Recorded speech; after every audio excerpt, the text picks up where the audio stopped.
The rain came with the fury of a betrayed god, turning the hard-packed earth of Luke McAllister's ranch into a churning sea of mud. It hammered the shingles of his cabin and lashed against the single glass-pane window he'd painstakingly hauled from town 3 years prior. The wind howled through the ponderosa pines, a mournful sound that echoed the hollowness inside him. For 5 years, Luke had lived with the silence of this remote valley, the quiet punctuated only by the lowing of his cattle, the nicker of his horse, and the ghosts that spoke to him in the dead of night.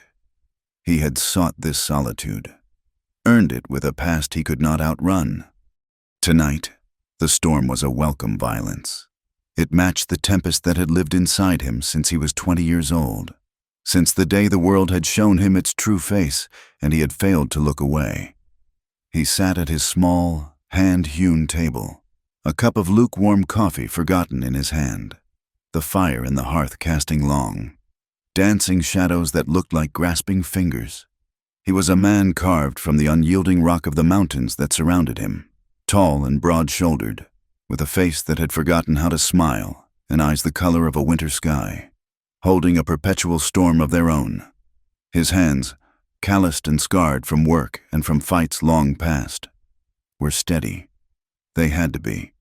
They were the only things he could trust. A sound, faint and out of place, cut through the din of the gale. It was not the wind or the rain or the groaning of the old wood. It was something else, something alive, a sharp crack, like a dry twig snapping under a boot, coming from the direction of the barn. His body went rigid. A former lawman's instincts, long buried but never dead, surged to the surface. He was not a man who received visitors, welcome or otherwise.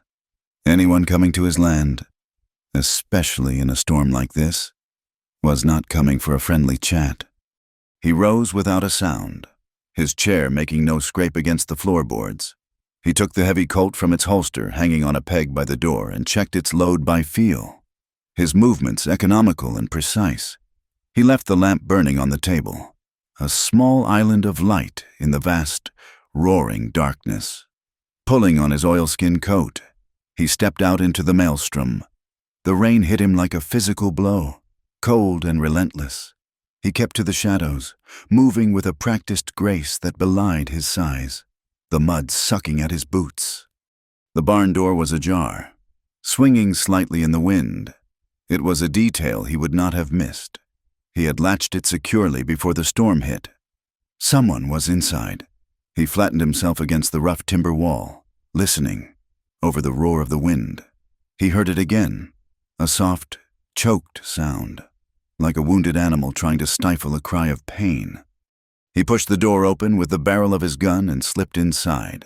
The familiar smell of hay, leather, and livestock filled his nostrils, thick and damp. He pulled a lucifer from his coat pocket, struck it against the wall, and lit the lantern hanging by the entrance. The steady, golden light pushed back the oppressive darkness, revealing the stalls, the tack, the hayloft above, and in the far corner, huddled in a pile of loose hay, was a shape. It was a woman, or what was left of one. She was small, curled into a ball, her body racked with violent shivers. Her clothes, a thin cotton dress that might have been yellow once, were ripped and soaked through, clinging to her emaciated frame. Her feet were bare, caked in mud and bleeding from dozens of small cuts. Her hair, a dark, tangled mess, was plastered to her face and neck. As the light fell upon her, she flinched, scrambling backward like a cornered coyote, her eyes wide with a terror so profound it seemed to have burned away everything else. They were large, dark eyes in a face pale and gaunt with hunger and exhaustion. Luke kept the gun lowered but firm in his grip. He said nothing, his presence a silent, unmovable fact. He had seen fear before. He had seen it in the eyes of outlaws and in the faces of their victims. But this was different. This was a fear that had been lived in, a fear that had become the very air she breathed. She pressed herself against the back wall of the barn, her breath coming in ragged, shallow gasps. She watched him, waiting for the blow, the curse, the inevitable violence she clearly expected from any man. He did not move, letting the silence stretch, giving her time to see that he was not advancing, that his weapon was not aimed at her heart. Finally, a voice, raspy and broken, tore from her throat. "Please," she whispered, the word barely audible. "Do not send me back out there, please." He remained silent, his expression unreadable. His gaze swept over her, taking in the bruised cheekbone, the raw skin on her wrists, the way she held herself as if expecting to be struck. He was no stranger to the darkness that preyed on the vulnerable. He had seen its handiwork in dusty back alleys and opulent saloons, had seen what it did to women, to children, to his own flesh and blood. He gave a slow, deliberate shake of his head. He would not send her back into the storm. A wave of relief, so powerful it seemed to sap the last of her strength, washed over her. Her body sagged, and a low, guttural moan escaped her lips. It was a sound of pure, unadulterated misery, a sound from the deepest pit of human suffering. Her eyes, clouded with exhaustion and something he could not name, found his, "I don't want to sleep alone tonight again." The words hung in the air between them, heavy and raw. They were not an invitation, not a plea for comfort in his arms. They were the confession of a soul that had been utterly, terrifyingly alone in the dark for too long. The cowboy said nothing. He holstered his Colt, his movements still measured. He turned and walked to a nearby stall where a pile of clean, dry horse blankets was stacked. He picked up the thickest one, a heavy wool blanket, and walked back to her. He did not get too close, did not try to touch her. He simply laid the blanket on the hay a few feet from where she huddled. Then he turned and walked out of the barn, leaving the lantern burning on a hook, its light a silent, steady sentinel. Back in the cabin, he stoked the fire, adding logs until it roared to life, chasing the chill from the room. He moved his cot from its usual place near the hearth to the far wall, creating as much space as the small cabin would allow. He did not know if she would follow, if her fear of him was greater than her fear of the cold. He could only make the offer. The choice had to be hers. Minutes later, the cabin door creaked open. She stood there, silhouetted against the raging storm, the heavy wool blanket clutched around her shoulders. She looked like a ghost, a drowned waif haunting the edges of his world. Her eyes darted around the room, assessing every shadow, every corner, her body coiled and ready to flee. She saw the fire. The cot moved to the far side of the room, the empty space near the warmth. Slowly, hesitantly, she shuffled inside, closing the door behind her and leaning against it as if to hold the storm at bay. She did not speak. She did not look at him. Her gaze was fixed on the fire, a desperate, primal yearning for its warmth. Luke gestured with his head toward the hearth. "Go on," he said, his voice low and gravelly from disuse. She moved with a painful slowness, her bare feet leaving muddy tracks on his clean floor. She sank to the floorboards before the fire, as close as she could get without being burned, and pulled the blanket tighter around her. The heat began to thaw her frozen limbs, and the shivering subsided into a series of uncontrollable tremors. Luke watched her for a moment, then turned his back. He went to the small pantry and came back with a tin plate of cold biscuits and jerky. He set it on the floor near her, along with a cup of water, careful not to encroach on her space. He saw her tense as he approached, saw the flicker of fear in her eyes as she glanced at him, but he retreated just as quickly. He sat on the edge of his cot, his back to her, and began to clean his gun. The familiar, methodical task, a comfort in the unsettling quiet. He heard the faint sound of her eating, ravenously, like she had not seen food in days. He heard the cup clink against the floor. And then, silence. He risked a glance over his shoulder. She had curled up on the floor, the empty plate beside her, fast asleep. The firelight played across her face, softening the harsh lines of fear and exhaustion. But even in sleep, her brow was furrowed. her body tense. He kept his distance, a silent guardian in the dim light, and let his own ghosts come for him. The fire was no comfort to him. It only served to illuminate the memories seared into his mind. The memory was always the same. A hot, dusty afternoon in a town far south of here. The stench of unwashed bodies, cheap whiskey, and despair. A makeshift stage in the center of town.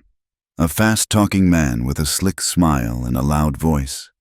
And on the stage, his sister, Sarah. She was 17, with hair the color of corn silk and eyes as blue as a summer sky. She had been stolen from their family's farm a month before, and he had tracked her here, to this foul pit that called itself a town.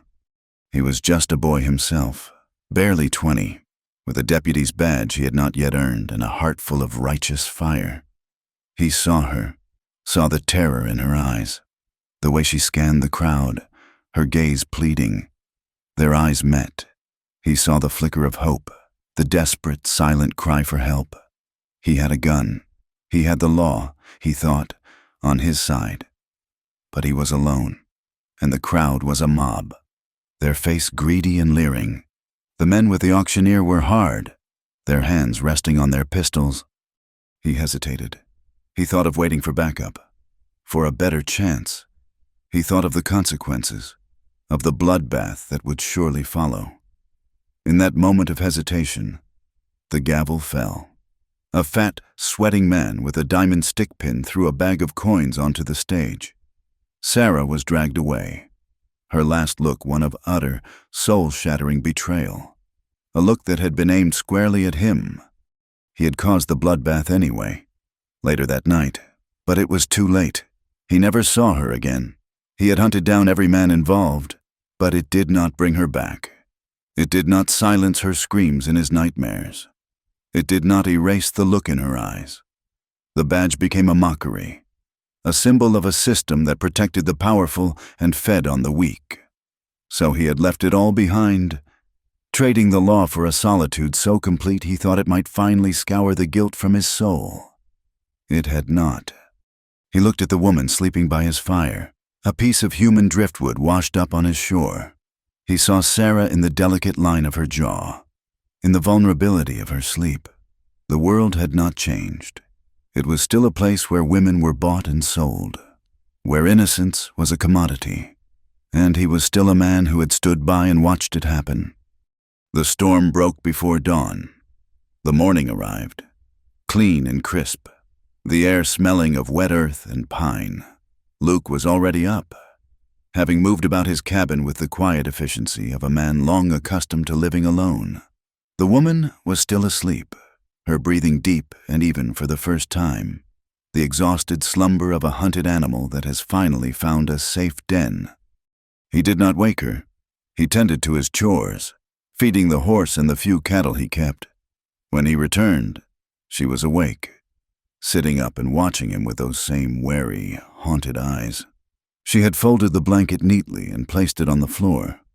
He nodded a silent greeting and set about making coffee and frying bacon. The smell filled the small cabin. He placed a plate of food on the table. "Eat," he said.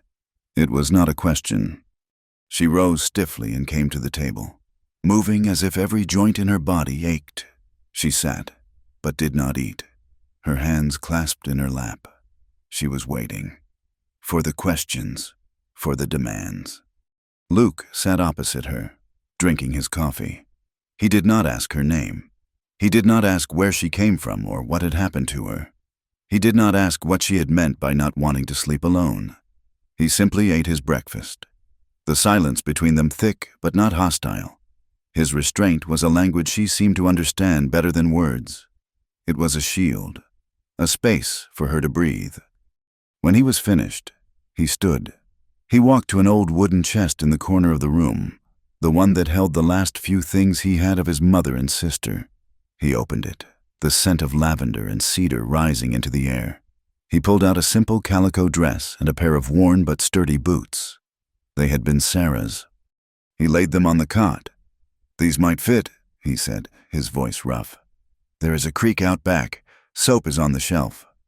He turned to leave, to give her privacy. "Wait," she said, her voice stronger than it had been the night before. He stopped, his back still to her. "Why?" she asked. He did not have to ask what she meant. Why the blanket? Why the food? Why the clothes? Why the silence? He stood there for a long moment, the image of Sarah's face flashing behind his eyes. He could not explain the years of guilt, the self-imposed exile, the vow he had made to his sister's memory. "The roof needs mending," he said, the words a deflection, but an offer all the same. "The fences need checking after the storm. There is work to be done, food and a roof for work. No more, no less. You can stay as long as you need, or leave when you want." He did not wait for an answer. He walked out of the cabin and did not look back, leaving her with a choice that he suspected she had not had in a very long time. She stayed. She took the name Miriam when he asked what he should call her, the name spoken so softly he almost did not hear it. She worked. She mended his shirts with neat, tiny stitches. She helped in the small garden he kept. She learned to milk the cow and feed the chickens. She did everything she was asked, her movements quiet and efficient, her face a blank mask. She remained distant, a ghost in his home. She flinched if he moved too quickly, shied away from any accidental touch. Kindness was a currency she did not trust, and he learned to offer it in small, practical doses. A cup of hot coffee left on the porch railing in the chilly morning. A piece of wood carved into a songbird left on the windowsill. An apple from the single tree he nurtured. He asked for nothing in return, and in his demanding nothing, he gave her everything she needed, safety. Word eventually travels, even from the most remote places. On a trip to the nearest town for supplies, a cluster of men at the mercantile went quiet when he walked in. He felt their eyes on his back as he gathered flour and salt. The storekeeper, a man named Silas, leaned over the counter. "Heard you got company, Luke," he said, his voice low. "Heard wrong," Luke replied, his tone flat and discouraging. "Folks seen smoke from your chimney more regular. Seen a woman's silhouette by the creek. Just saying." Luke placed his coins on the counter. "Then folks should mind their own business." But it was too late. The ripple had been sent out. A week later, a man rode up to his property. He was not a local. He was lean and wiry, with eyes that missed nothing and a pistol tied low on his hip. He introduced himself as a bounty hunter. "Looking for a runaway," the man said, staying on his horse. "Small woman, dark hair, answers to a different name. I reckon, saw your smoke from the ridge. Thought I would ask if you have seen anyone pass through." Luke was standing on his porch, his arms crossed over his chest. Miriam was inside the cabin, but he knew she was listening, frozen with fear. "Have not seen anyone," Luke said, his voice even. "This is private land." The bounty hunter's eyes narrowed. Scanning the cabin, the laundry line where a calico dress hung drying in the sun. "There is a reward, a handsome one, for her return to her legal guardian." The word guardian was a lie, and they both knew it. Luke's hand twitched, wanting to feel the cold steel of his Colt. "Like I said," he repeated, his voice dropping to a dangerous calm.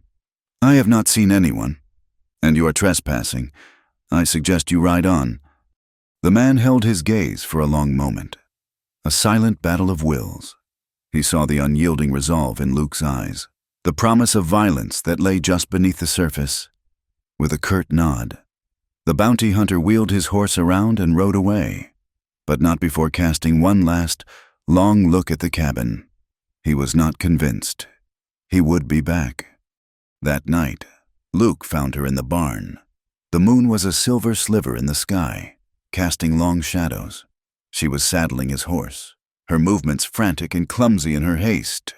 A small bundle of her few possessions lay at her feet. He did not say her name.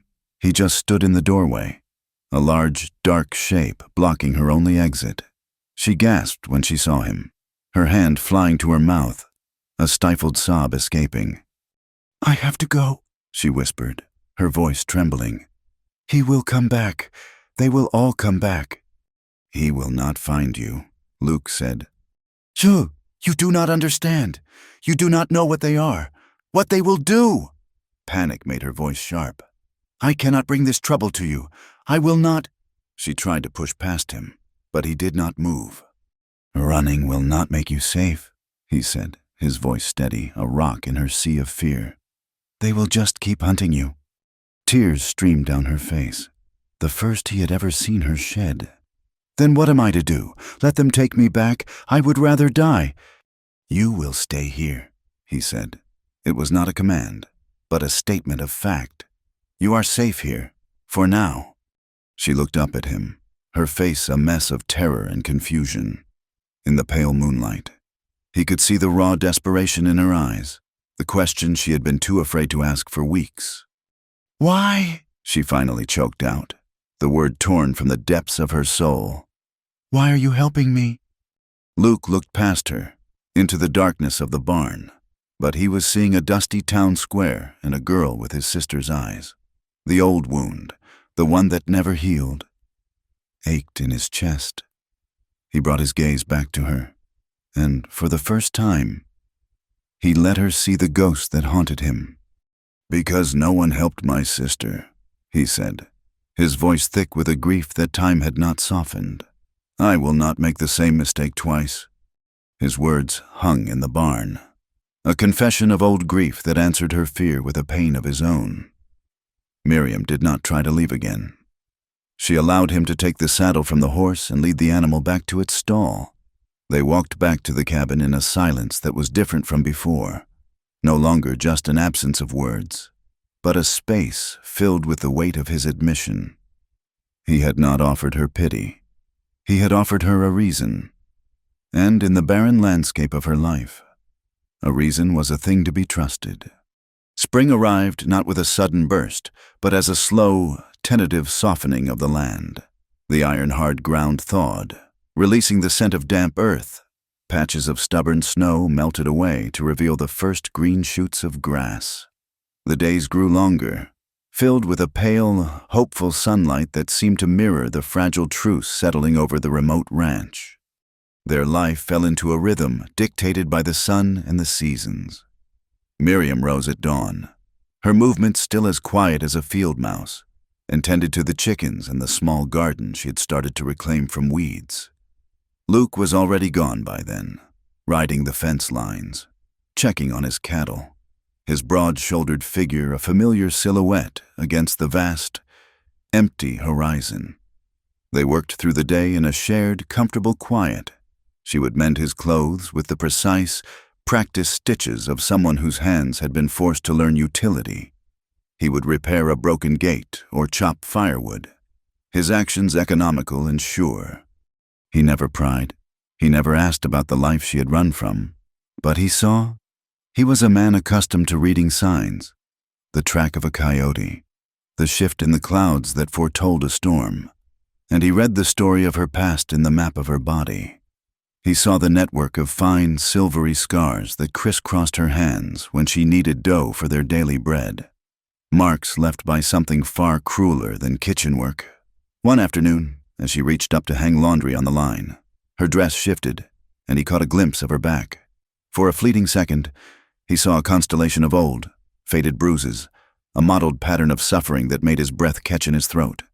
He turned away quickly, a cold, familiar rage coiling in his gut, but his face remained a mask of stone. His compassion was a language spoken without words. When he saw her wince as she pulled water from the well, her scarred hands raw from the rope, he spent the next day rigging a pulley system to make the work easier. After he noticed her shivering in the evenings, he rode into town and came back not only with supplies, but with a bolt of thick, warm wool flannel, which he left on the table without comment.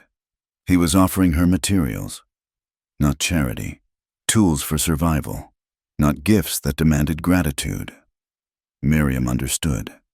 She sewed herself a new dress, one that was warm and practical, and in the quiet act of creation, she claimed a small piece of herself back. She remained wary, a wild thing that had been taught the cruelty of the trap. But a tentative curiosity began to bloom in the fallow ground of her heart. She watched Luke when he thought she was not looking. She saw the gentleness in his rough hands as he reset the broken wing of a small bird that had fallen from its nest. She saw the deep lines of sorrow etched around his eyes when he stood by the two simple wooden crosses on the hill overlooking the cabin, unmarked graves he never spoke of. She began to see that his silence was not emptiness, but a wall built to contain a world of pain. His strength was not in his size or his skill with a gun, but in his restraint, in the immense, unwavering control he held over himself. One night, the wall around her own pain crumbled. Sleep offered no escape, only a different kind of prison. In her dreams, she was back in the garish, suffocating confines of the traveling theater, the air thick with the smell of cheap perfume, sweat, and fear. She heard the raucous music, the forced laughter that never reached the eyes of the women on stage. She felt the greedy hands, saw the leering faces in the flickering gaslight as the bidding began after the final curtain fell. The dream shifted, and she was in a cold, damp cellar. The clang of a chain a constant, metallic heartbeat, the searing heat of the branding iron, the smell of her own burning flesh, the mocking voice of the man who called himself her owner. A scream, raw and terrified, tore from her throat, ripping through the quiet cabin and dragging her back to the waking world. She sat bolt upright, her heart hammering against her ribs, the phantom smells and sounds still clinging to her. The door to her small room flew open. Luke stood there, his gun in his hand, his face taut with alarm, his eyes scanning the darkness for a threat. He took a step inside, his presence filling the small space, and she shattered. He was not Luke. He was a man, large and imposing in the shadows, a figure of menace invading her sanctuary. A strangled sob broke from her lips and she scrambled backward on the narrow cot, pressing herself into the corner, her arms wrapped around her head as if to ward off a blow. "No," she whimpered, the word choked with a terror that was absolute. "Please, no more, please." Luke froze.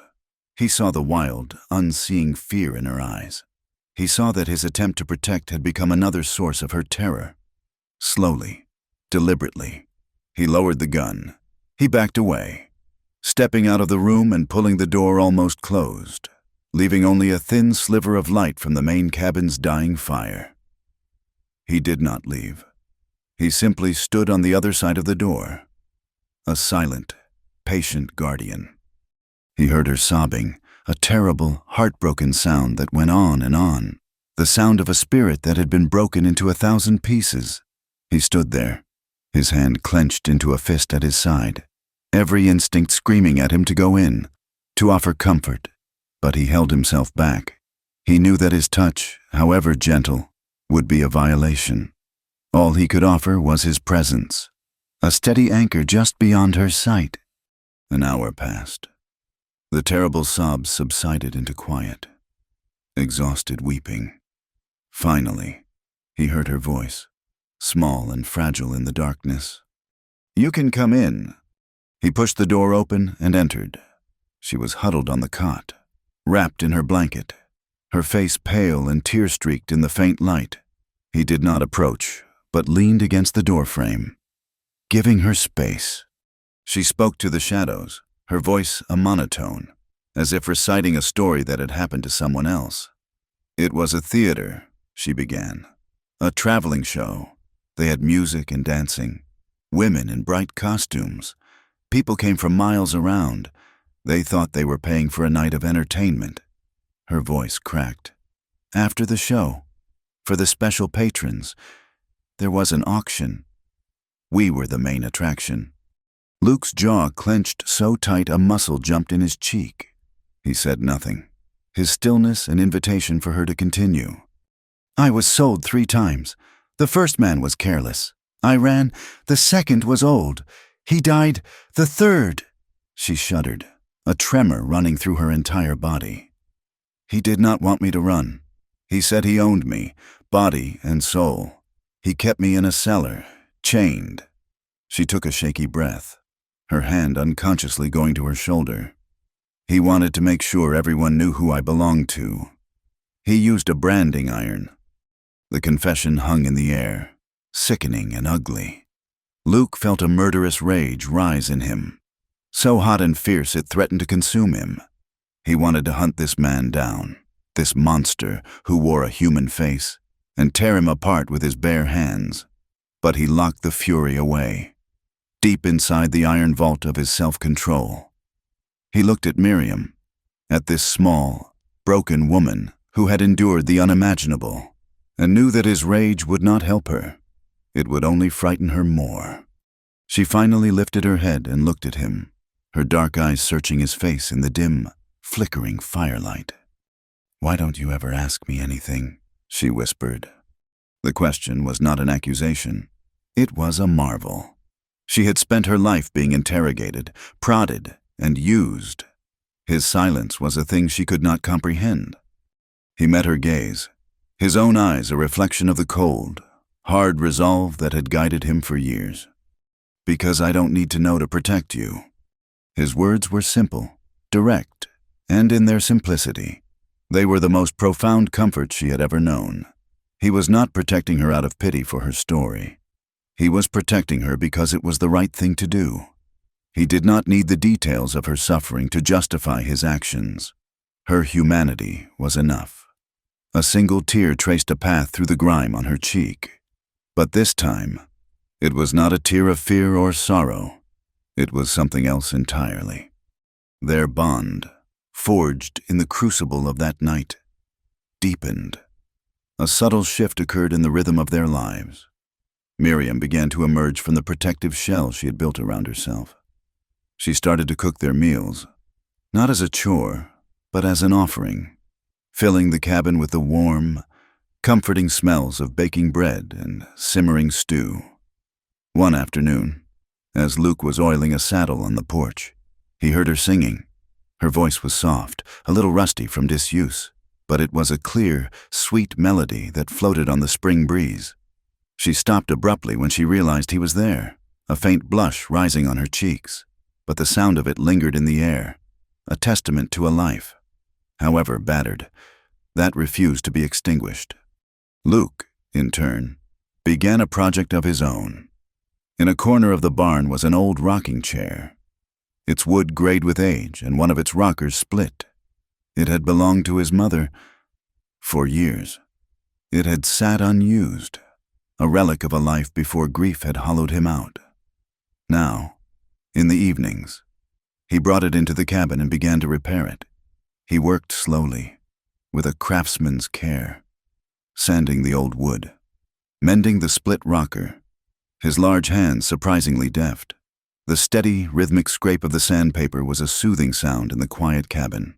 The chair became more than an object. It was a quiet symbol of his intention, a silent promise that this place, once just a refuge for his own ghosts, could perhaps become a home. The need for supplies eventually became unavoidable. Luke announced one morning that he had to ride into town. He expected Miriam to retreat, to hide in the cabin until he returned. Instead, she squared her shoulders. "I will come with you," she said, her voice quiet but firm. He studied her for a moment, seeing the fear warring with a newfound resolve in her eyes. "It will not be easy," he warned. "I am not afraid of easy," she replied. The town was a jarring assault on the senses after the quiet solitude of the ranch. The main street was a muddy thoroughfare crowded with wagons, horses, and loud, boisterous people. Locals stopped to stare as they rode in, their gazes lingering on Miriam with a mixture of curiosity and cruel speculation. Whispers followed them like a swarm of biting flies. Miriam kept her eyes fixed straight ahead, her back ramrod straight on the horse. But Luke could feel the tension radiating from her. Inside the mercantile, it was worse. The air was thick with the smells of pickles, coffee beans, and chewing tobacco. A group of men loafing by the stove fell silent as they entered, their conversation replaced by nudges and smirks.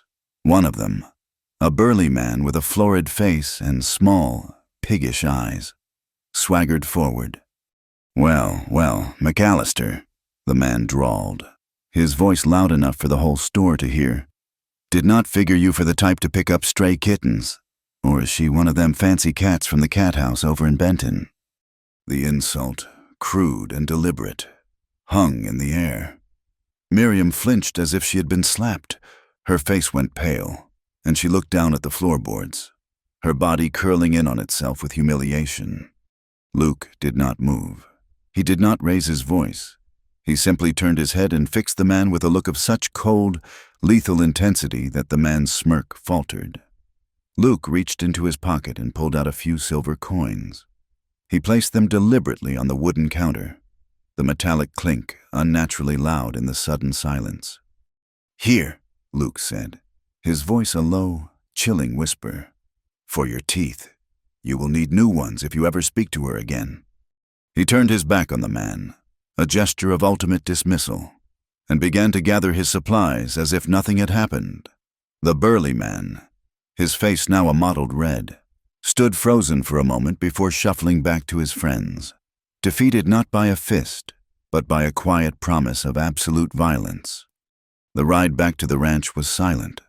When they arrived, Miriam slid off her horse and, without a word, disappeared behind the stables. Luke watched her go, his heart a heavy stone in his chest. He unsaddled both horses, his movements slow and methodical. He found her huddled in the hay, her shoulders shaking with silent sobs. Every part of him wanted to go to her, to put his arm around her, to tell her that the man's words were the filth of a small mind. But he stopped himself. He remembered her terror in the night, the way she had shrunk from him. The trust between them was a young, fragile thing. He could not risk breaking it by crossing a line she had not invited him across. His respect for her was stronger than his need to comfort. So he stood in the shadows of the stable, a silent, helpless sentinel, and let her cry. That night, the cabin was filled with an unspoken tension. He sat by the fire, cleaning a rifle that did not need cleaning. She sat at the table, staring at a book she was not reading. The air was thick with the memory of the town, of the whispers, of the ugly words. Finally, he rose and went to his cot. He lay down, his back to the room, and waited for a sleep he knew would not come easily. He heard the faint rustle of her moving, the soft creak of her chair. He thought she was going to her own room. Instead, her shadow fell over him. He turned his head. She was standing by his cot, a silhouette against the dying embers of the fire. She was trembling. She did not touch him. She just stood there, her voice a barely audible whisper that pierced the darkness and went straight to his heart. "Please," she said, her voice breaking on the word. "Please do not make me sleep alone tonight." The cowboy said nothing. He simply moved over on the narrow cot, making a space for her. She hesitated for only a second before lying down on her side, her back to him, pulling the edge of his blanket over her. She was fully clothed. He was fully clothed. A chasm of pain and experience lay between them, but for the first time, it felt like a space that could be crossed. He waited a moment, then slowly, tentatively, he laid his arm over her, his hand resting on her shoulder. She did not flinch. She did not pull away. Instead, she let out a long, shuddering breath, and the tears she had held back began to fall anew. He held her as she cried, a quiet, steady presence in the dark, offering not passion, but sanctuary, as the broken pieces of her soul began to find a place of rest in the safety of his arms. The fragile peace they had built was as delicate as a spider's web, shimmering in the morning sun, but vulnerable to the slightest disturbance. The quiet rhythm of their days had allowed a tentative trust to take root in Miriam's wounded soul. She no longer flinched at his shadow, and sometimes a genuine, unguarded smile would touch her lips when one of the chickens did something foolish or when the old horse nudged her hand, looking for a treat. She slept in her own small room again, but the nightmares, though they still came, were less frequent, their sharp edges blunted by the knowledge that she was not alone in the house. The disturbance came on a clear, windswept afternoon. A rider approached, not with the predatory stillness of the bounty hunter, but with the steady, unhurried pace of a neighbor. It was Jedediah Stone, an old rancher whose land bordered Luke's to the east, a man of few words and a reliable disposition. Luke met him by the fence line, a good distance from the cabin. "Luke," Jedediah nodded, his weathered face grim. He did not dismount. "Was in Clayton for supplies. Figured I should pass along some talk I heard." Luke waited, his expression unreadable, his body perfectly still. "There are notices posted," the old man said, lowering his voice. "In Clayton, in Benton, and I hear in Dusty Gulch, too. For a runaway woman, dark hair, small, last seen heading this way. There is a reward, a big one." He paused, his eyes meeting Luke's. "The notice says she is the property of a Mr. Alastair Finch, a man with a long reach and a bad reputation." Luke's jaw tightened. Alastair Finch. He knew the name. A man who ran a circuit of gambling halls and so-called theaters. A man rumored to have powerful friends and a complete absence of a conscience. "The notice claims she is a thief," Jedediah continued. "But the talk in the saloons is different. The talk is she is one of his performers, and he wants her back badly." "I appreciate you telling me, Jed," Luke said, his voice flat. "Just be careful, son," the old rancher said, tipping his hat. "A reward that big makes men do foolish things." He turned his horse and rode away, leaving Luke standing in a silence that was suddenly charged with menace. He found Miriam by the creek, washing their clothes against a smooth, flat rock. She looked up as he approached, a question in her eyes. She had learned to read his moods, to see the storms that gathered behind his quiet facade. He did not soften the blow. "A man I know was in town," he said, his voice even. "They have put up notices for you, with a reward." The color drained from her face. The piece of clothing she was holding slipped from her grasp and was carried away by the current. She did not seem to notice. Her eyes, wide with a returning, familiar terror, were fixed on his. This was it, the moment she had been dreading, the end of the brief, impossible peace. "I have to leave," she whispered, scrambling to her feet. "Tonight, I have to go now." "No," he said. The word was not loud, but it was absolute, as unmovable as the mountains that framed the valley. "You do not understand," she cried, her voice rising with panic. "This man, Finch, he is not like the others. He will not stop. He will send men, killers. They will tear this place apart to find me. They will hurt you." "Let them come," Luke said, his gaze as hard as granite. "No, I will not be the reason you are killed." She took a step back, her hands twisting in the fabric of her dress. "I bring trouble. I bring death. It is all I have ever known. I should have left that first night."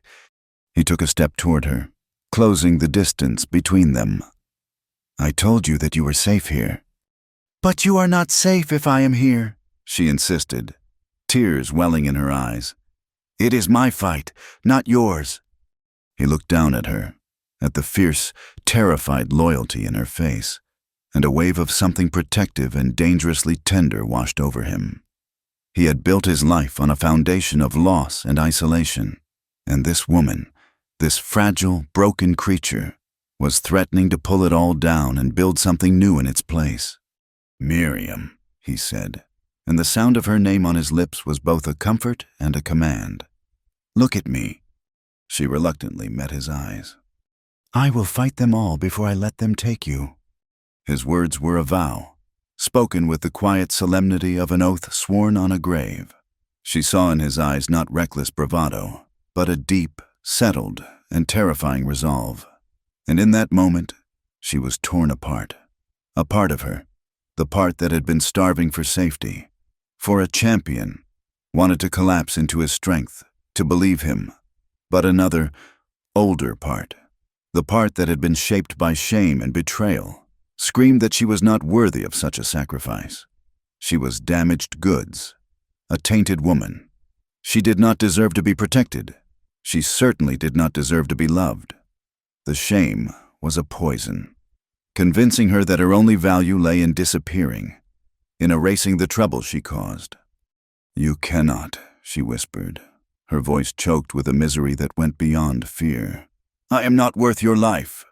Before he could answer, she turned and fled, running back to the cabin, to the suffocating confines of a shame he could not fight for her.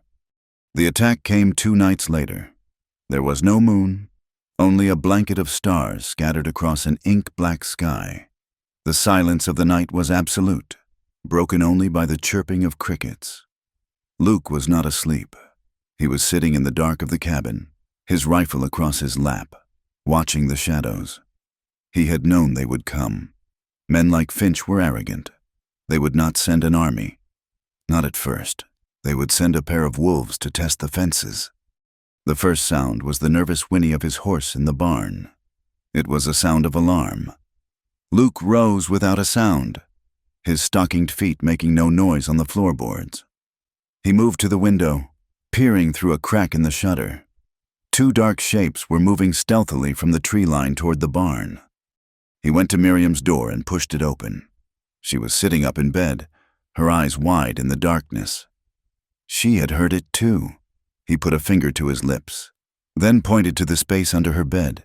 She nodded, her face pale, and slid to the floor, pulling a blanket with her as she crawled into the dark, confined space. Luke moved back to the main room, his mind a cold, clear machine of tactical thought. He would not wait for them to come to the cabin. He would meet them on his own terms. He slipped out the back door, a shadow moving among shadows, and circled around toward the side of the barn, keeping the building between himself and the intruders. He heard their low voices, the crunch of their boots on the gravelly earth. "He is in the cabin," one of them rasped. "Jed said it is just him and the girl. We go in quiet. Take her. Put a bullet in him if he makes a fuss." Luke flattened himself against the rough wood of the barn, his heart a steady, slow drum. He raised the rifle, the stock cool and familiar against his cheek. He waited until one of the men moved past the corner of the barn, his silhouette clear against the starlit sky. The rifle bucked against his shoulder, its report a deafening crack that shattered the night's silence. The man grunted, a sound of pained surprise, and crumpled to the ground. The second man cursed and immediately fired a pistol in Luke's direction, the flash of the muzzle a brief, angry orange blossom in the dark. The bullet thudded into the wall of the barn, inches from Luke's head. Luke dropped to the ground, rolling, and came up behind a water trough. The second man was using the corner of the cabin for cover, firing blindly into the darkness around the barn. Luke did not fire back. He waited. The man would have to move eventually. The silence stretched, tense and vibrating. Then, a scraping sound from the cabin. The man was trying to get in the front door. Luke broke cover, running in a low crouch across the open ground. The man heard him. He spun around, his pistol raised. Both men fired at the same time. A searing, white-hot pain exploded in Luke's left shoulder. It felt like he had been kicked by a mule. The impact spun him around, and he fell to one knee, the rifle clattering to the ground. Through a haze of pain, he saw the bounty hunter stagger back, a dark stain spreading across his chest. The man looked down at his own wound in disbelief. Then his eyes rolled back in his head, and he collapsed in a heap. Silence returned, thick and ringing. The smell of gunpowder hung heavy in the cool night air. Luke stayed on one knee, his head bowed, fighting against the waves of dizziness and nausea that washed over him. His shoulder was on fire. He reached up with his right hand and felt the warm, sticky wetness of his own blood. The cabin door creaked open. Miriam emerged, a frightened ghost in her white nightgown. She saw the 2 bodies on the ground, and then she saw him. "Luke!" Her cry was a raw, terrified thing. She ran to him, her bare feet heedless of the sharp rocks. She fell to her knees beside him, her hands hovering over his wounded shoulder, afraid to touch him. "I am all right," he grunted, the words a lie. He tried to stand, but his legs would not cooperate. A black fog was closing in on the edges of his vision. "No, you are not," she said, her voice shaking but suddenly firm. She put her small shoulder under his good arm. "Lean on me. We have to get you inside." Somehow, they made it back into the cabin. He collapsed onto his cot, the world tilting and spinning. Miriam lit a lamp, her hands trembling so badly it took her 3 tries. The golden light filled the room, revealing the blood that was soaking the front of his shirt. She did not panic. A strange, fierce calm seemed to settle over her. This was a different kind of survival, but she knew it just the same. She tore a clean sheet into strips. She fetched the bottle of whiskey he kept for medicinal purposes and a bucket of water from the rain barrel. She gently cut his shirt away, her breath hissing between her teeth when she saw the wound. It was a ragged, ugly hole, bleeding sluggishly. "The bullet went through," she said, her voice a strained whisper. He grunted in response, his teeth clenched against the pain. She cleaned the wound as best she could, her touch surprisingly gentle. He watched her through a haze of pain. Her face was set in a mask of intense concentration, her brow furrowed, her lips pressed into a thin line. There were tear tracks on her dusty cheeks, but she was not crying now. She was fighting, for him. When she had bandaged the wound as tightly as she could, she sank back on her heels, her strength finally giving out. She looked at him, her eyes shining with unshed tears. "You risked your life," she said, her voice filled with a terrible, aching gratitude. "For me." He met her gaze, his own eyes dark with pain but clear and unwavering. "I would again," he said, his voice a low rasp. And again, it was too much for her. The terror of the night, the relief of his survival, the weight of his sacrifice. It all overwhelmed her. She leaned forward, her face close to his, and for a moment he thought she would collapse. Instead, she pressed her lips to his. The kiss was desperate, clumsy, and wet with her tears. It was a frantic outpouring of gratitude and fear and 100 other emotions she could not name. Luke, despite the fire in his shoulder, was stunned. He could feel the frantic beating of her heart against his chest. Then, with a strength he did not know he possessed, he gently pushed her away. He put his good hand on her cheek, his thumb stroking her soft skin. She looked at him, her eyes wide with confusion and hurt. "Miriam," he said, his voice soft but firm, "do not give me anything because you feel grateful. Give it to someone because you want to." His words, and the profound respect behind them, struck her with more force than a physical blow. He was not rejecting her. He was giving her back a piece of herself she thought had been stolen forever. Her choice. In a world where her body had been a commodity, a thing to be bought and used. He was telling her it was hers alone to give, touched by a respect so complete it felt like a form of grace. She began to see a path out of the darkness of her past, not as a victim who needed saving, but as a person who got to choose. The next few days passed in a feverish blur for Luke. Miriam tended to him with a tireless devotion. She changed his bandages, spoon-fed him broth, and sat by his side through the long nights. Her presence a silent, comforting vigil. At dawn after the attack, he had forced himself outside and, with her help, had buried the 2 men in a deep, unmarked grave far from the cabin. The act was grim and final, a secret they now shared. As he began to heal, a new, tentative peace settled between them. One afternoon, a figure on horseback appeared on the horizon. It was a traveling preacher, a gaunt man with fervent eyes and a Bible clutched in one hand. He stopped at the cabin, offering blessings and prayers in exchange for a meal and a place to rest his horse. Luke, wary but polite, agreed. The preacher sat at their table, speaking of damnation and salvation in a booming voice that seemed too large for the small cabin. Luke noticed that Miriam made herself scarce, busying herself with chores outside and refusing to meet the man's eyes.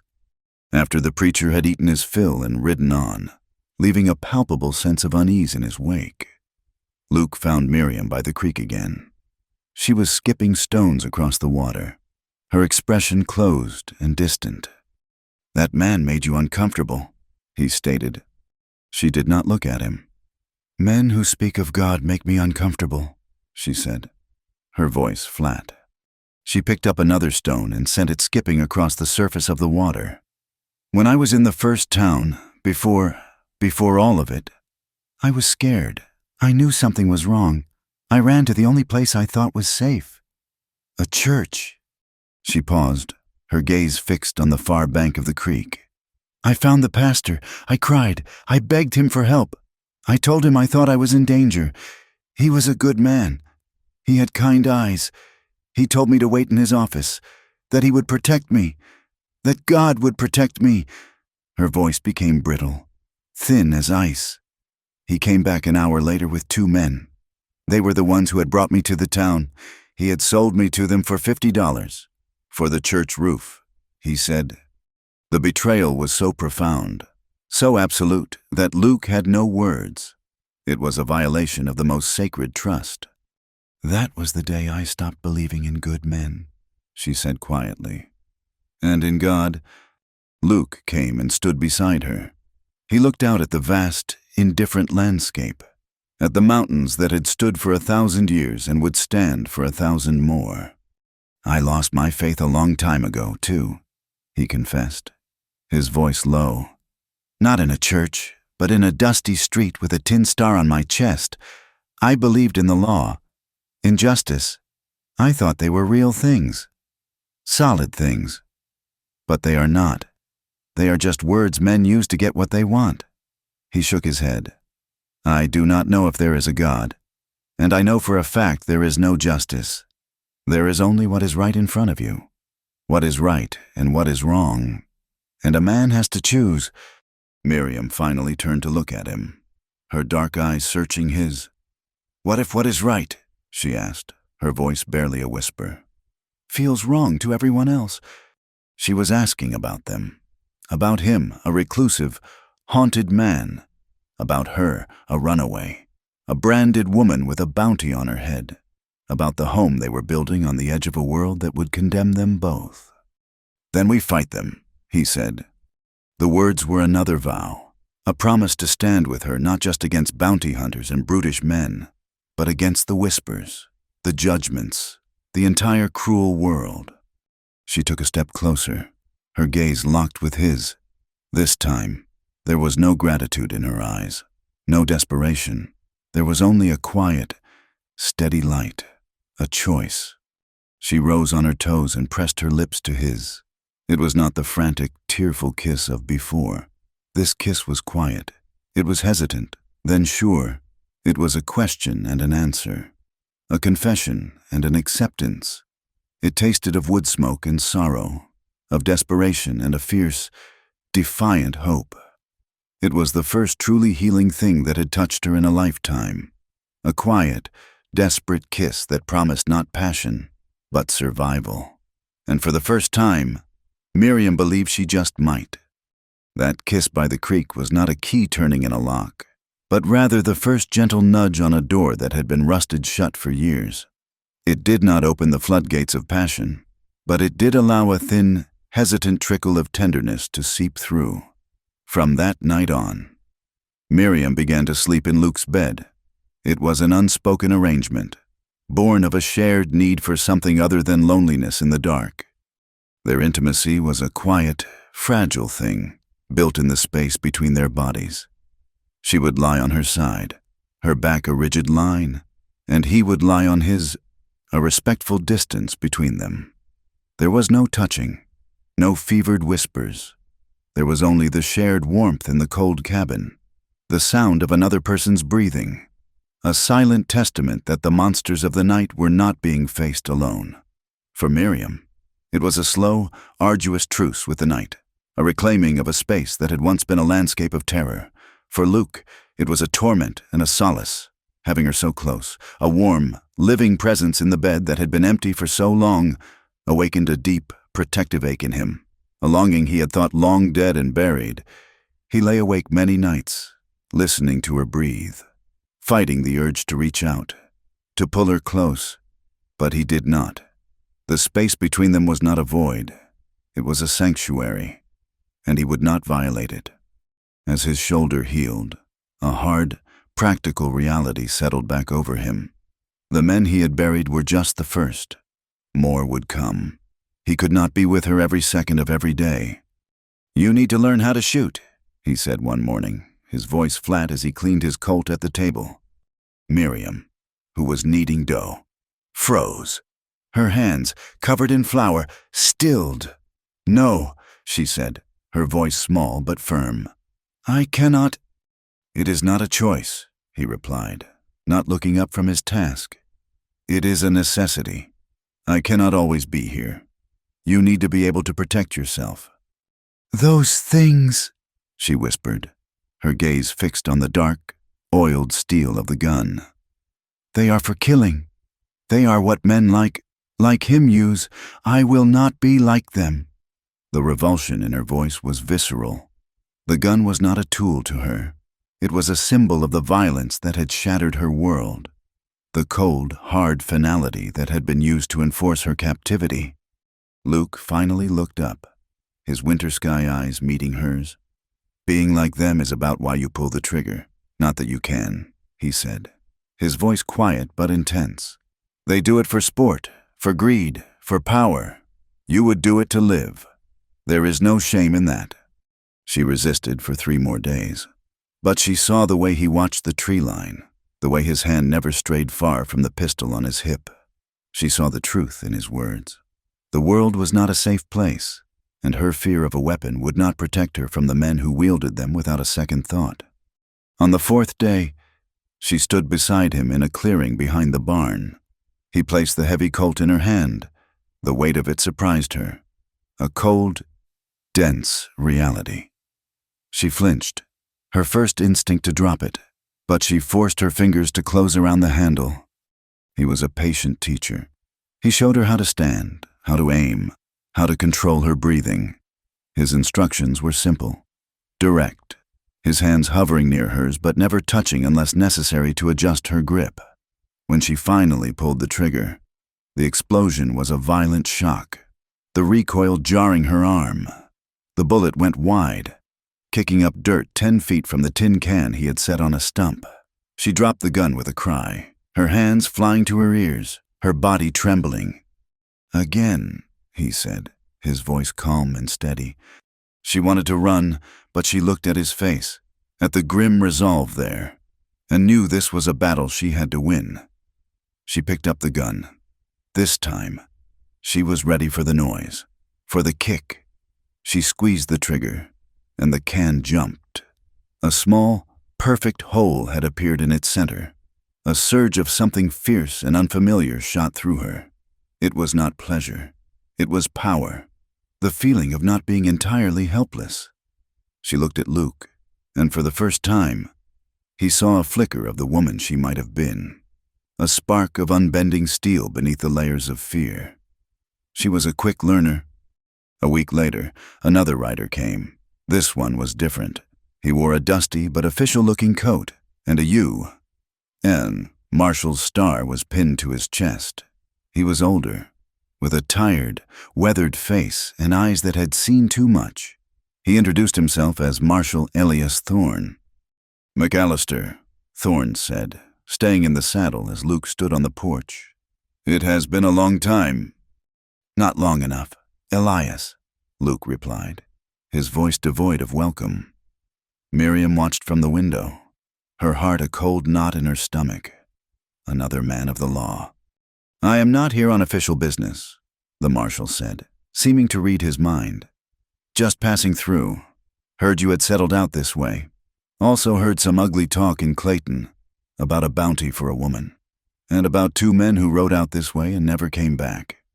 Luke said nothing, his face an unreadable mask.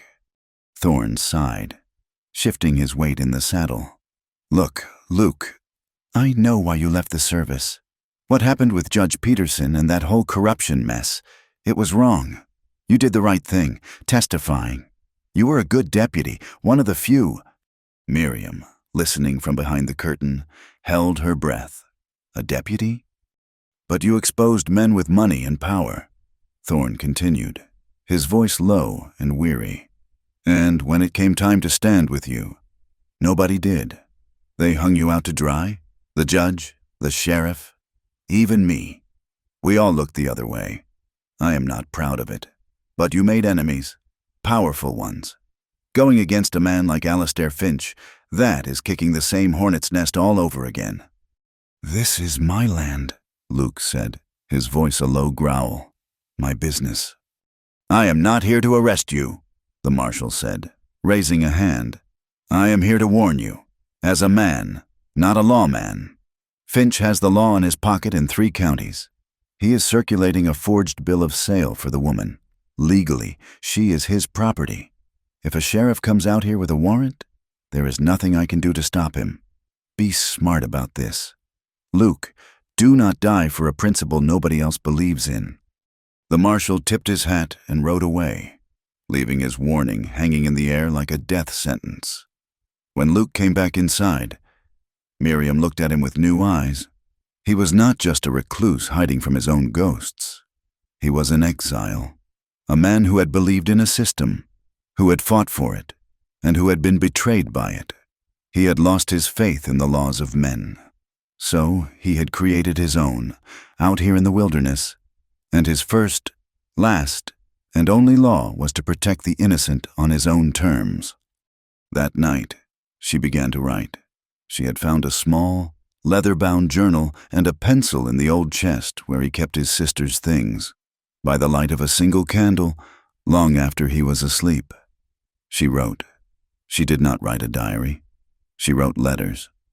Letters to a person who did not exist, a silent confessor. He was a lawman once, she wrote, her pencil scratching softly in the quiet cabin. They turned their backs on him because he told the truth. That is why he does not speak of justice. He knows it is a lie. He showed me how to use a gun today. I hated it, but when the can jumped, I felt something other than fear. He does not touch me. He sleeps beside me every night, and I know he is awake, but he never touches me. He is giving me back my own skin. How can a person do that? How can they give you something so precious and ask for nothing in return? She filled the pages with the stories of her pain, things she could not speak aloud, and she filled them with the stories of his kindness, small acts of grace that were slowly, painstakingly, stitching her soul back together. She planned to burn the letters, to let the words turn to ash and disappear. But when the time came, she could not. She hid the journal under a loose floorboard in her room. The words were a part of her now, a testament. Their next trip to town was a tense, necessary ordeal. The whispers were louder now, the stares more hostile. The story of Luke's confrontation with the bully in the mercantile had spread, and the town had chosen its side. He was an outsider, a man with a dark past, and she was the mysterious, tainted woman who lived with him. As they were loading their supplies into the wagon, a woman blocked their path.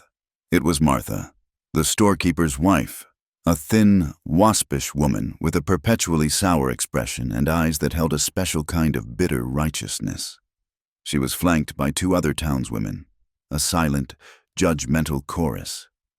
"Well, if it is not the fallen lawman and his pet," Martha sneered, her voice carrying across the street. Luke ignored her, moving to secure a sack of flour. Martha took a step closer, her focus entirely on Miriam. "We are decent, God-fearing folk here," she said, her voice dripping with venom. "We do not take kindly to whores who prey on lonely, broken men. Look at you, in your new dress. I am sure you have found all sorts of ways to pay him for his kindness." The word, whore, struck Miriam with the force of a physical blow. It was the name they had called her in the theater, The brand seared into her soul. Her carefully constructed composure shattered into a million pieces. The street, the people, the harsh sunlight, it all faded into a roaring in her ears. She felt exposed, stripped bare, the ugly truth of her past laid out for all to see. "You should be ashamed," Martha spat, her face contorted with a vicious, jealous glee. "Corrupting a man like him, whatever dark valley he was in, you have dragged him down into the pit with you." Miriam broke. She could not breathe. She turned, her eyes wild with a pain and humiliation so profound it curdled into rage. But her rage was not for the woman. It was for him, for the man who had shown her a kindness she now believed was a lie. She fled, scrambling into the wagon and hiding her face. The ride home was a blur of misery. When they got back to the ranch, she leaped from the wagon before it had fully stopped and stormed into the cabin. Luke followed her, his face a grim, stony mask. "Miriam," he started. "Do not!" she shrieked, whirling to face him. Her face was pale, her eyes blazing with a wild, wounded fury. "Do not say my name. Do not say anything. That woman. She was right," Miriam cried, the words tearing from her throat. "She was right about me and about you. You and your quiet kindness, your sad eyes. It is all just pity. Is it not? You look at me and you see your poor, lost sister. I am just a ghost to you, a way to soothe your own guilt." "That is not true," he said, his voice a low rumble. "Is it not?" she laughed, a harsh, broken sound. "You sleep next to me every night. A real man would have tried something by now. But not you. You are too noble for that. Or maybe you are just pretending not to want me because you feel sorry for the damaged goods." The accusation, so deeply unfair, so twisted by her pain, struck him harder than the bounty hunter's bullet. He had spent months carefully, painstakingly building a wall of respect around her. Giving her a safety he had denied himself. And she had just taken a sledgehammer to it. A dark, dangerous anger flared in his eyes. But beneath it was something else. Fear. The terrible, undeniable truth was that he did want her. He wanted her with a desperate, aching intensity that terrified him. He wanted to touch her, to hold her, to claim her in a way that had nothing to do with protection and everything to do with a man's hunger for a woman. And that desire, he believed, made him no different from the men who had hurt her. It would undo everything he had tried to do right. It would make him just another man who took. He could not stay. He could not look at her. Without another word, he turned on his heel and stormed out of the cabin. He did not saddle his horse. He walked, his long strides eating up the ground, heading for the high, lonely country of the mountains, not out of anger at her, but because he was fleeing himself. Miriam stood in the silent cabin, the force of her rage spent, leaving her empty and shaking. The hateful words echoed in the quiet room. She collapsed at the table, her head in her hands, and finally let the sobs come. Great, wrenching gasps of despair. As the afternoon wore on, a change came over the sky. The brilliant blue was swallowed by a bruised, angry purple. The wind picked up, howling through the pines, and the first fat drops of rain began to fall. A storm was rolling in, a violent tempest that mirrored the chaos in her heart. And in the midst of that chaos, a single, terrible thought rose to the surface. He was out there, in the mountains, in the storm, because of her. She had driven him away. The one person in the world who had shown her true, selfless kindness, and she had thrown it back in his face, twisted into a cruel accusation. The storm outside was nothing compared to the one that broke inside her. And in that moment, a profound and devastating clarity washed over her. She loved him. It was not gratitude. It was not dependence. She did not love him because he had saved her life. She loved him because he had never asked for a single thing in return. She loved his silence, his strength, his sorrow. She loved the way he had given her back her own soul, piece by painful piece, without ever seeming to notice he was doing it. and she had just driven him into the heart of a storm. She did not hesitate. She ran out into the driving rain, to the barn. She saddled his horse with frantic, desperate energy, her fingers clumsy on the cold, wet leather. She had to find him. She had to tell him. She rode out of the barn and into the tempest, the wind and rain lashing at her face. Her only guide the dark, looming shapes of the mountains where he had disappeared. She found him an hour later, huddled under the flimsy, collapsed roof of an old, abandoned mining shack, high up on a rocky ledge. The horse was tethered nearby, its head bowed against the wind. He was soaked to the bone, his back against the rock face, staring out at the violent beauty of the storm. She slid off the horse and ran to him, stumbling on the slick rocks.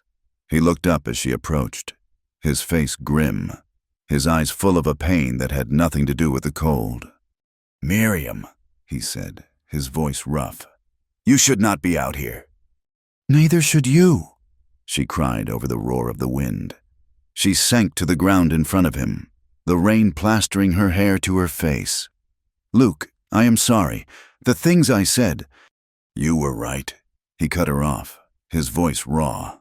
"About one thing, I am a liar." She stared at him, confused. "I have been pretending," he said, his gaze locked with hers, and she saw a vulnerability there she had never seen before, a raw, aching need that stripped away his stoic defenses. "I have been pretending that I do not want you, but I do. I want you so much it feels like I am being torn apart, and it makes me sick with myself, because all I have wanted to do is keep you safe, and men who want things, they are not safe." The confession, torn from the deepest, most guarded part of his soul, hung between them. She saw it then. His retreat had not been an act of anger. It had been an act of sacrifice. "You are not like them," she whispered, her voice full of a sudden, fierce conviction. "They took you give—" She reached out and laid her hand on his cheek. It was the first time she had ever willingly touched him. His skin was cold from the rain, but a fire ignited beneath her palm. "I love you, Luke," she said, the words clear and true above the howl of the storm. "Not because you protect me. I love you because you see me. You have always seen me." His control finally broke. He pulled her to him, his arms wrapping around her with a desperate strength, burying his face in her wet hair. "Miriam," he breathed, his voice thick with a lifetime of unspoken emotion. In the wild, elemental chaos of the storm, sheltered by the ruins of a forgotten mine, they finally confessed everything. They spoke of fear and desire, of guilt and ghosts. They spoke of love, a fragile, impossible flower that had bloomed in the most barren of soils. He tilted her face up to his, and his lips met hers. This kiss was not the desperate, healing kiss by the creek. This was something else entirely. It was a kiss of ferocious tenderness, of a hunger held in check for too long. It was the kiss of a man who had been starving and a woman who was finally choosing to be the feast, in that small, broken shelter, surrounded by the fury of the heavens. They came together, not out of desperation or loneliness, but out of a fierce, deliberate choice.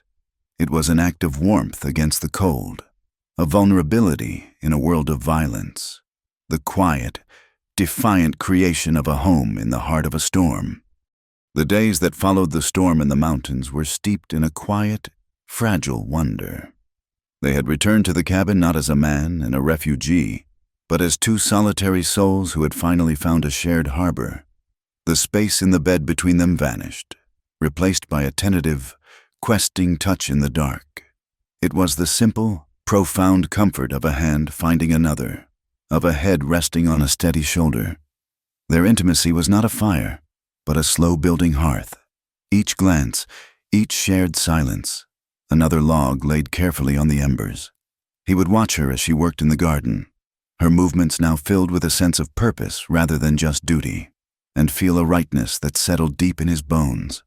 She would watch him mend a harness, the focused intensity on his face, and feel a safety so complete it was a feeling she had to learn, like a new language. This delicate peace was shattered by the thunder of approaching hooves. It was Jedediah Stone again. His horse lathered, his face etched with an urgency that sent a chill down Luke's spine. He met the old rancher at the gate, positioning himself so Miriam, who had been hanging laundry, was shielded from view. "He is here, Luke," Jedediah said, his voice a low, grim warning. "Alistair Finch himself rode into Clayton yesterday with a half-dozen hired guns, the kind of men who smile when they are cleaning blood off their knives." Luke's body went rigid, his hand instinctively dropping to rest on the butt of his Colt. "He is waving a bill of sale around town, claiming the woman is his indentured property, a runaway thief." The old man rushed on. "It is a lie. Anyone with eyes can see that, but it is a legal lie, and he has bought the law. Sheriff Miller is walking around town like Finch's personal lapdog. Finch is offering $1,000 now, gold coin. For her return, men are losing their minds over it." $1,000? It was a fortune, enough to make a good man consider a bad deed, and a bad man feel righteous. "They will be coming, son," Jedediah finished, his eyes full of a grim sympathy. "The sheriff, Finch, all of them. They are giving you a day to comply with the law." "I appreciate the warning, Jed," Luke said, his voice a dead calm that was more frightening than any shout. He watched the old rancher ride away, then turned and walked back toward the cabin. Miriam was standing by the porch, her face as white as the sheets she had been hanging. She had heard everything. The old, hunted terror was back in her eyes. But this time, it was mingled with a new, fierce resolve. The next morning, they came, a small posse of them, led by a portly, red-faced man with a tarnished silver star pinned crookedly to his vest. This was Sheriff Miller. Beside him, on a magnificent black stallion, sat a man who could only be Alistair Finch. He was impeccably dressed in a tailored black coat, his face handsome in a cold, predatory way, a cruel smirk playing on his lips. His eyes, the color of faded slate, swept over the small ranch with an air of contemptuous ownership. 4 hard-faced men with rifles cradled in their arms fanned out behind them. Luke met them in the yard, his shotgun held loosely in the crook of his arm. He did not invite them closer. "McAllister," the sheriff called out, his voice attempting a bluster it could not quite achieve. "I have a legal order here, signed by a judge. You are harboring a fugitive, a piece of property belonging to Mr. Finch. I am here to serve this warrant and retrieve the girl." "There is no girl here for you," Luke said, his voice quiet, carrying easily in the tense silence. Finch urged his horse forward a few steps. "Do not be a fool, Cowboy," he said, his voice smooth and laced with menace. "I admire your rustic chivalry, but the game is over. Give me what is mine, and I might even let you keep your life. She is not worth it, I assure you. I know her value better than anyone." The cabin door opened. Miriam stepped out onto the porch. She was wearing the simple calico dress of her new life, but she stood tall, her shoulders back. Her eyes were fixed on Finch, and in them there was no fear, only a cold, deep, and abiding hatred. His eyes lit up with a possessive fire. "Ah, there she is, still a beauty, even in rags. Come along, my dear, you have caused enough trouble." Miriam did not move. Luke did not take his eyes off the men. "Get off my land," he said. "That is your final answer," the sheriff sputtered, his hand hovering nervously near his pistol. "You are defying a direct order of the court." "This is not a court," Luke said, his gaze sweeping over the hired guns. "This is a land grab, and the only law here is the one I make. Now get out." Finch's smile vanished. "So be it," he hissed. He looked at the sheriff. "You have your orders. Serve the warrant." The sheriff, sweating now, looked at Luke's shotgun, then at Finch's cold eyes, and made his choice. He nodded to his men. "You heard him. Take the girl. Use force if necessary." But they hesitated, caught in the crossfire of Luke's unwavering, deadly stare. A silent, terrifying standoff. Finally, Finch, disgusted by their cowardice, wheeled his horse around. "You have until sundown tomorrow to hand her over," he snarled at Luke. "If she is not in my custody by then, my men will burn this hovel to the ground with both of you inside it." They rode away, leaving a cloud of dust and threats hanging in the air. As soon as they were gone, Miriam ran to Luke. She grabbed the front of his shirt, her knuckles white. "No," she begged, her voice a raw, desperate whisper. "You cannot do this. You will die. Please, Luke, let me go. My life is not worth yours." He took her face in his hands, forcing her to look at him. His eyes were blazing with a fierce, unwavering light. "Your life is worth everything," he said, his voice thick with an emotion he no longer tried to hide. "It is worth more than this ranch, more than this whole damn valley. Listen to me." He waited until her terrified eyes focused on his. "You have spent your whole life running, or surviving what came after you were caught. No more. This is our home. We are not giving it up." He saw the terror and the doubt still swirling in her gaze. He leaned in, his forehead touching hers. "So live for me," he whispered, his voice a raw vow. "You just live, and I will fight for us both." They spent the rest of the day in a grim, silent partnership. They barricaded the single window, reinforced the door. They brought buckets of water into the cabin. Luke cleaned and loaded every weapon he owned. The shotgun, his rifle, his Colt, and a second pistol he kept hidden in a floorboard. He handed the pistol to Miriam. "Stay away from the window," he commanded. "If they get in, you know what to do." She took the gun, her hand trembling but her jaw set. She nodded. Night fell, vast and unnervingly quiet. They sat in the dark, the silence stretching their nerves to the breaking point. Every gust of wind, every rustle of leaves, sounded like approaching footsteps. The attack, when it came, was not a frontal assault. It was a serpent strike. A flicker of orange against the far wall of the barn. Fire. "They are trying to draw us out," Luke hissed. He stayed by the shuttered window, peering through a tiny crack. "Stay down." The flames grew, licking up the dry timber of the barn, casting a hellish, dancing light over the yard. Then, from the darkness, the first gunshot rang out, splintering the wood of the cabin door. They were surrounded. A fierce, brutal shootout began. Luke became a machine of deadly efficiency. He would fire from the window, then move to a different position, a ghost in the dark, making it seem as if there were more than one defender.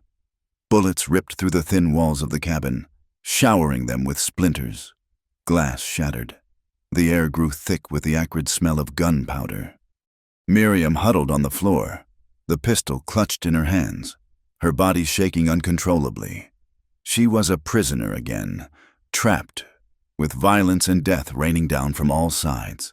She squeezed her eyes shut, praying for an end. Then she heard it, a sharp, grunting cry of pain from Luke. Her eyes flew open. He was slumped against the wall, his hand pressed to his side, a dark stain spreading rapidly through his shirt. He had been hit. He tried to raise his rifle, but his arm gave out. "Luke!" she screamed. One of the bounty hunters outside let out a triumphant whoop. "He is hit! Go in! Go in!" The front door splintered under the impact of a heavy boot. A large, bearded man stood silhouetted against the fiery light of the burning barn, a pistol in his hand, a cruel grin on his face. He saw Luke on the floor, wounded, and his grin widened. He took a step inside, raising his gun to finish it. Something inside Miriam snapped. The years of terror, of helplessness, of being a victim, it all coalesced into a single, white-hot point of rage. This man was going to kill Luke. He was going to take her home, her safety, her love, and extinguish it. She rose to her knees. She lifted the pistol with both hands. just as Luke had taught her. The man saw the movement and turned toward her, his expression one of surprised amusement. "Well now, look what we have here." She did not think. She did not aim. She pointed the barrel at the center of his chest and pulled the trigger. The explosion was deafening in the small cabin. The man staggered back, a look of pure shock on his face. He looked down at the new, dark hole in his shirt. Then his eyes met Miriam's one last time before he crashed backward onto the porch. Dead. Miriam stared, her mind a complete blank. The gun fell from her numb fingers. She was shaking so violently she thought she would come apart. And then the weeping started. Not quiet sobs, but ragged, animalistic howls of horror at what she had done. The attack faltered. The men outside had lost their leader. They exchanged a few more sporadic shots. Then, hearing the sound of approaching riders, Jedediah and some other ranchers, drawn by the fire and the gunfire, they melted back into the night. Silence fell, broken only by the crackle of the burning barn and Miriam's terrible, heartbroken sobs. She crawled to Luke's side. He was pale, his breathing shallow, his eyes barely open. "You did it, Miriam," he whispered, a faint, proud smile on his lips before his eyes closed and he went limp. He was dying. The thought cut through her grief and shock with the sharp clarity of a razor. She would not let him. She had not survived everything just to lose him now. For the next 3 days, she did not sleep. She became a creature of pure, desperate will. She managed to drag him onto the cot. She tore more sheets, boiled water, and probed the wound with the heated tip of a knife, just as she had seen him do once to a wounded calf. She found the bullet, a flattened piece of lead lodged against a rib, and pulled it out. She poured whiskey into the wound, and his unconscious body arched in agony. She stitched the wound closed with her sewing needle and thread, her hands steady for the first time. She did not leave his side. She bathed his feverish head with cool water, forced sips of broth between his cracked lips, and spoke to him in a constant, low murmur, telling him stories of the garden, of the quiet mornings, of her love for him, willing him to live with the sheer force of her voice. Word of the attack spread through the valley. Jedediah and the other ranchers who had arrived too late stood guard over the property, their faces grim. The town was buzzing. The story changed with every telling, but the core of it remained. The reclusive McAllister and his woman had been attacked by Finch's men, and they had fought them off. One of Finch's men was dead on the porch. The barn was a smoldering ruin, and McAllister was dying. On the 4th day, the traveling preacher returned. He was drawn by the scent of drama and tragedy, as a vulture is drawn to a carcass. He found Miriam, exhausted and gaunt, but with a fire in her eyes, standing guard on her porch. He saw the smoldering barn and heard the whispers from the other ranchers. That Sunday, his sermon in the Clayton church was not about damnation. It was about redemption. He spoke of a woman of sorrows, a Magdalene cast out into the wilderness, branded by the sins of wicked men. He spoke of how she had been given sanctuary by a lone, forgotten man of the law. He thundered from the pulpit about how, when the forces of darkness and greed had come to destroy that sanctuary, this woman, this fragile creature, had stood her ground, protected by divine providence. She had cast down a giant, defending her home and the man who had shown her grace. The town, hungry for a story, for a legend, seized upon it. The narrative shifted. Miriam was no longer a whore who had corrupted a good man. She was a woman of courage, a survivor, a homesteader defending what was hers. The crude whispers were replaced by grudging murmurs of respect. She was not one of them. Not yet, but she was no longer an outcast. Miriam was unaware of any of this. Her world was the small, dim cabin and the man fighting for his life within it. On the 5th day, his fever broke. He opened his eyes, and they were clear. He saw her, saw the exhaustion and the fierce love on her face. And he knew. "You saved me," he rasped. "We saved each other," she whispered, her tears finally falling, this time in relief. A week later, when Luke was able to sit up, propped against the wall, Miriam built a fire in the yard. She went into her room and came back with a small bundle. It was the ripped, yellowed dress she had been wearing the night she arrived, and a few other tattered remnants of her old life. She threw them into the fire. She watched them burn, watched the fabric curl into black ash, and felt the weight of years of shame and misery begin to lift from her shoulders. She was not that person anymore. Alistair Finch had not owned her. He had only owned her fear. She went back inside and emerged a few moments later wearing a new dress, one she had sewn herself from a bolt of plain linen Luke had bought for her weeks ago. It was simple, unadorned, the color of clean cream. In it, she stood tall and straight, her face clean, her eyes clear. She was reborn in the ashes of her past. That afternoon, while she was outside, Luke, feeling a flicker of his old strength return, managed to stand. He saw the loose floorboard in her room, the one she had never fixed properly. Curious, he pried it up. Beneath it lay the small leather journal.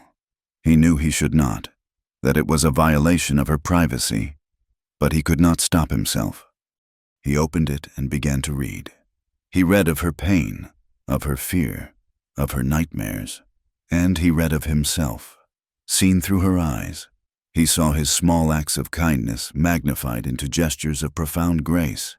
He saw his own brokenness transformed into a source of quiet strength. He read until he came to the last entry, written the night before the attack.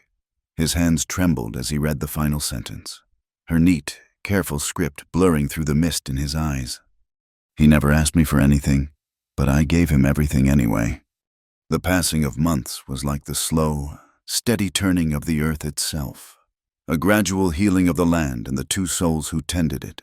The harsh, blackened scar where the barn had stood was the first thing they erased. Winter was a time of quiet mending, both for Luke's healing body and for the deep, unvoiced wounds they both carried.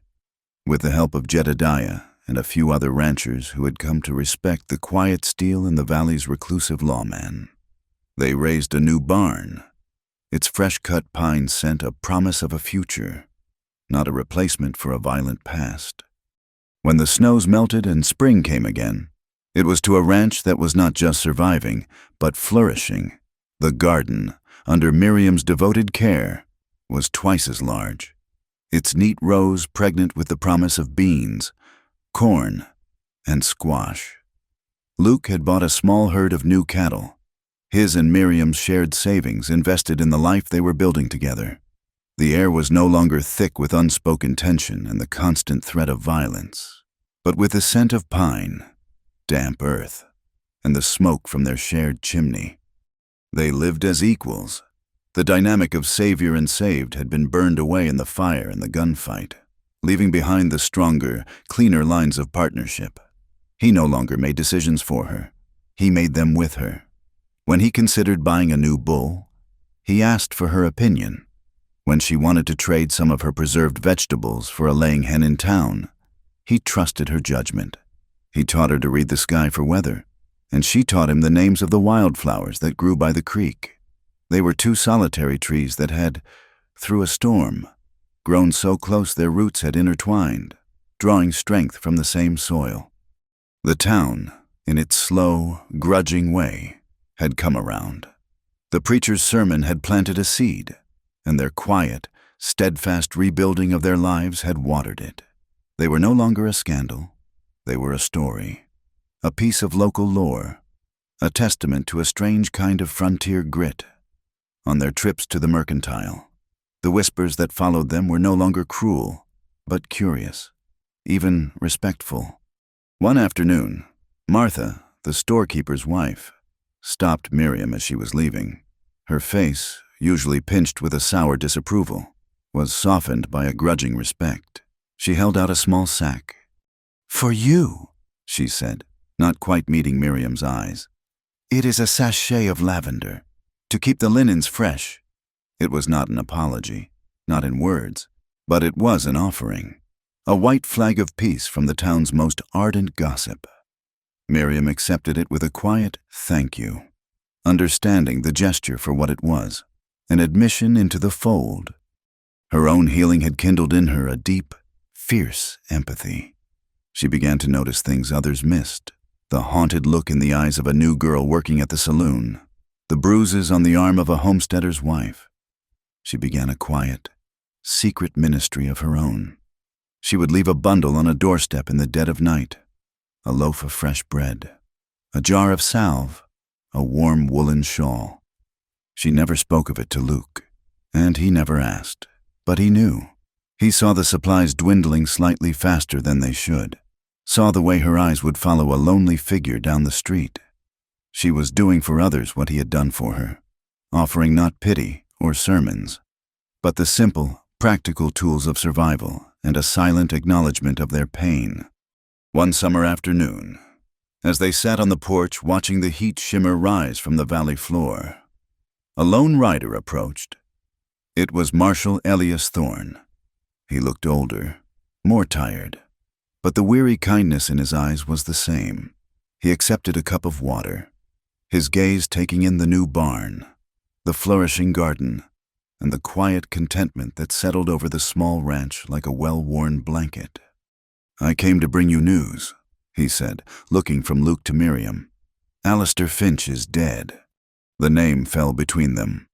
A stone dropped into a still pond.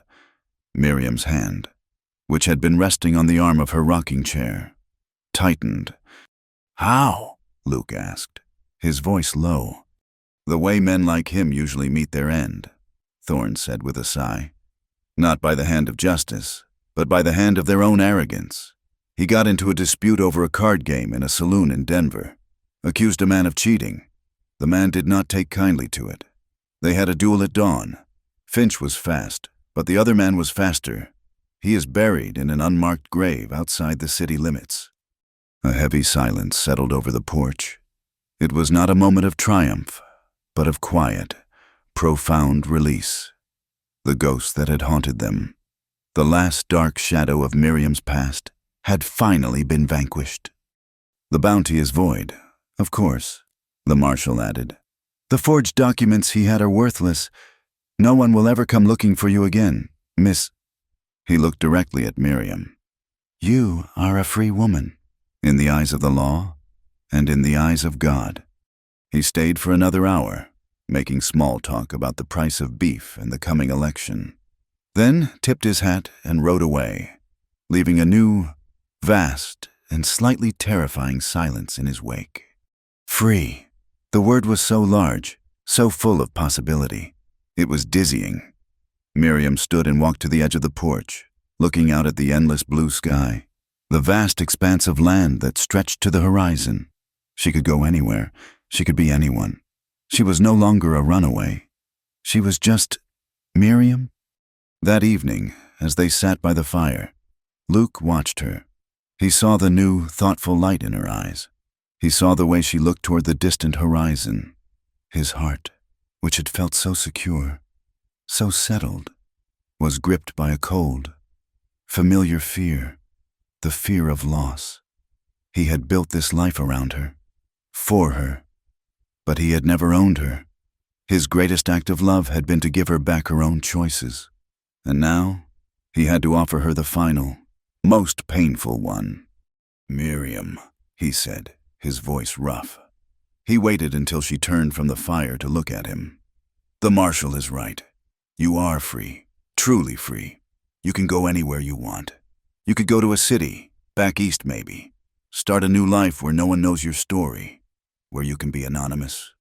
He was offering her an escape, an exit from the hard, lonely life on the ranch, an exit from him. The words cost him more than he could ever say. She looked at him for a long, quiet moment, her dark eyes searching his. She saw the love there, but she also saw the fear. She saw the terrible, beautiful sacrifice he was making, his willingness to let her go if it was what she truly wanted. A slow, gentle smile touched her lips, a smile that reached her eyes and filled them with a light that pushed back all the old shadows. "Luke," she said, her voice soft and sure. I have already left the worst behind. Everything ahead is with you. The relief that washed over him was so powerful it left him weak. He had fought bounty hunters, faced down killers, and survived a gunshot wound. But nothing had ever terrified him as much as the thought of her leaving. She had not stayed for safety. She was staying for him. He knew then what he had to do. The knowledge was as terrifying as it was certain. He was a man of actions, not words, and the words he needed now were the most difficult he would ever have to speak. The next afternoon, he asked her to walk with him. He led her up the small hill that overlooked the cabin, to the 2 simple wooden crosses that marked the graves of his mother and his sister.